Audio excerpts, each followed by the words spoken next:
पुणे येथील सेठ हिराचंद नेमचंद स्मारक ट्रस्ट या सार्वजनिक ट्रस्टच्या विश्वस्त मंडळाने लबाडीपूर्वक धर्मदाय आयुक्त महाराष्ट्र शासन यांना खोटी व चुकीची माहिती सादर करून विश्वस्तांनी संस्थेची पुणे येथील मॉडेल कॉलनी परिसरातील 3 एकर जागा चुकीच्या व बेकायदेशीररित्या विकली। या प्रकाराने देशातील शांत असलेला जैन समाज अत्यंत आक्रोशित झाला असून ट्रस्ट डीड रद्द करून ती संबंधित जागा संस्थेला परत करण्यात यावी अशी मागणी दिगंबर जैन महासमिती कारंजा लाड संभाग व सकल दिगंबर जैन समाजाने मुख्यमंत्री देवेंद्र फडणवीस यांना तहसीलदारामार्फत एका निवेदनाच्या माध्यमातून केली आहे। या सर्व प्रकारामुळे देशातील जैन बांधवांच्या भावना दुखावल्या असून हा प्रकार म्हणजे जैन धर्मावर सरळ घाला असून जैन धर्माच्या व देशाच्या इतिहासात प्रथमच जैन मंदिराचे अस्तित्व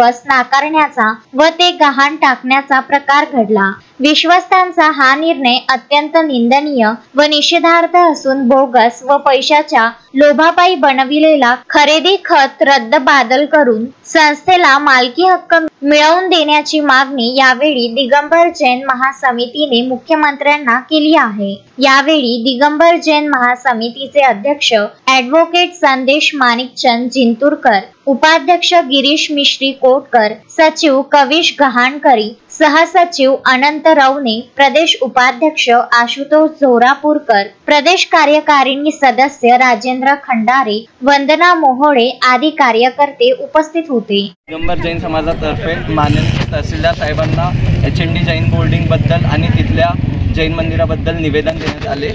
तर या मागची स्टोरी अशी की हे जे ट्रस्ट आहे ते 1958 साली रजिस्टर्ड होते आणि हे एक पब्लिक ट्रस्ट असून त्यात क्लिअरली लिहिलं गेलेलं होतं की ही जागा समाजासाठी आणि समाजातील मुलांसाठी आहे आणि या जागेचा कधीही व्यवहार होऊ नये। परंतु तेथील ट्रस्टींनी आणि काही बिल्डर लोकांनी तसेच काही पॉलिटिशियन लोकांच्या मदतीने ही जागा विकण्यात आली आणि ती जागा प्रायव्हेट ट्रस्ट अशी दाखवून आणि मोडकळीस आलेली आहे असं दाखवून ती जागा विकण्यात आली आणि तो संपूर्ण व्यवहार चुकीच्या पद्धतीने पूर्ण करण्यात आला। तर त्या जागेचं संपूर्ण सेल डीड सुद्धा पूर्ण झालेला आहे। तर तो सेल डीड रद्द करण्यासाठी आज आम्ही हे निवेदन माननीय तहसीलदार साहेबांना केलेले आहे। अक्षय लोटे, विदर्भ न्यूज, कारंजा लाड।